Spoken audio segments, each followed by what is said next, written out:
Students here in Washington and their families are focusing on safety in the wake of yesterday's tragedy in Texas.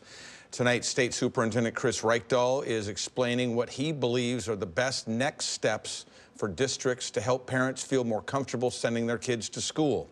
KOMO's Jackie Kent has the story.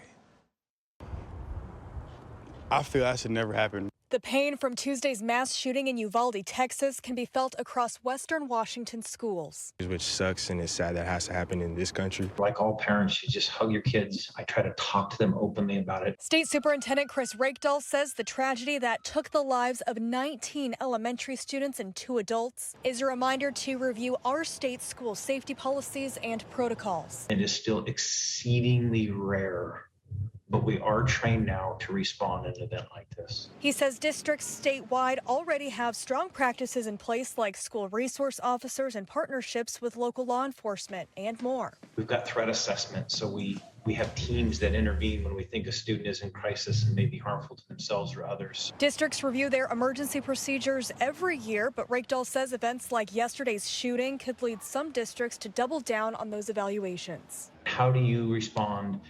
What are your security protocols? How do you update them? How do you train staff in case of crisis? Changes that Franklin High School students tell us they appreciate in addition to the day-to-day security measures at school. Franklin, they do all the little things. You know, they lock the doors when it's passing periods, things of that nature. They know everybody. Well, stress, sadness, anger, so many people are overwhelmed by emotion now because of the recent mass shooting. I'm brokenhearted. It's a difficult time for so many of us, teachers, parents. For Mother Megan Henley, who works in downtown Seattle for a communications marketing agency, it's been tough.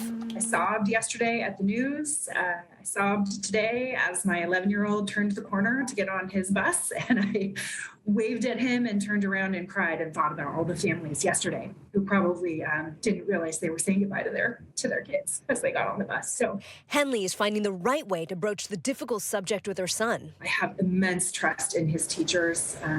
That they will handle the questions that their students have. At the same time, Henley is concerned about the mental health of her staff. She and everyone else also still dealing with the pandemic. It's a lot to carry, it's a lot to carry as a parent. It's a lot to carry as, as a professional at work. I'm in HR, and so it's really important that I'm looking out for the mental well-being of our team here at the company. We're already tired. We're already stressed. Mental health experts say there is a lot for families to handle. Clinical psychologist Dr. Kira Mouseth says there are ways to cope with the grief and help kids process such devastating news.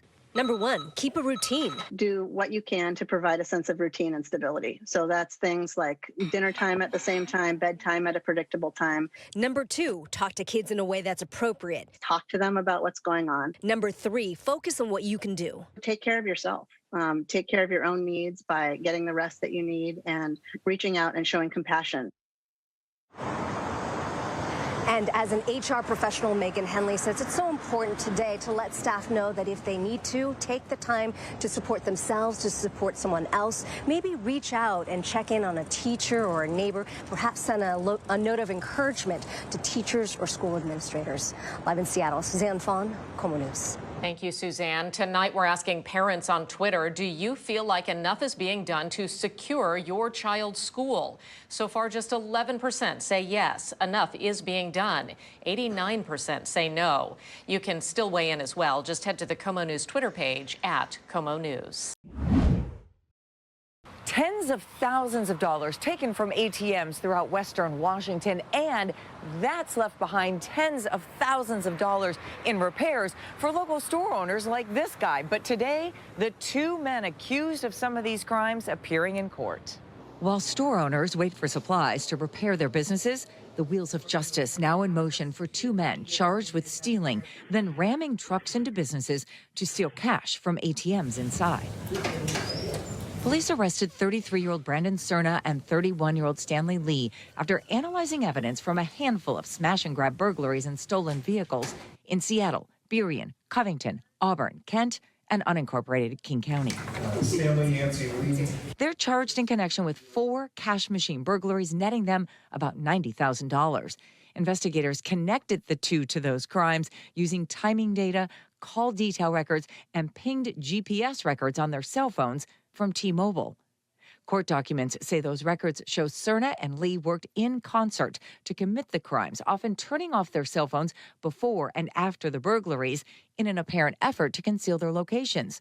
But the cell phone evidence still connected them to locations of the crimes, plus 2 local casinos where surveillance video also helped identify the men, plus the extended stay motel in Tukwila, where they each had a room. This is where Seattle police eventually moved in with the SWAT team and search warrants to arrest the pair. Lee, who's out on bail, pleaded not guilty to all counts. Cerna, who's still jailed, did not make his scheduled appearance in court. In Seattle, Denise Whitaker, KOMO News. Right now, police on Mercer Island are investigating a deadly crash after a driver slammed into a power pole at 70th and North Mercer Way. Witnesses told officers they heard gunshots right before that crash.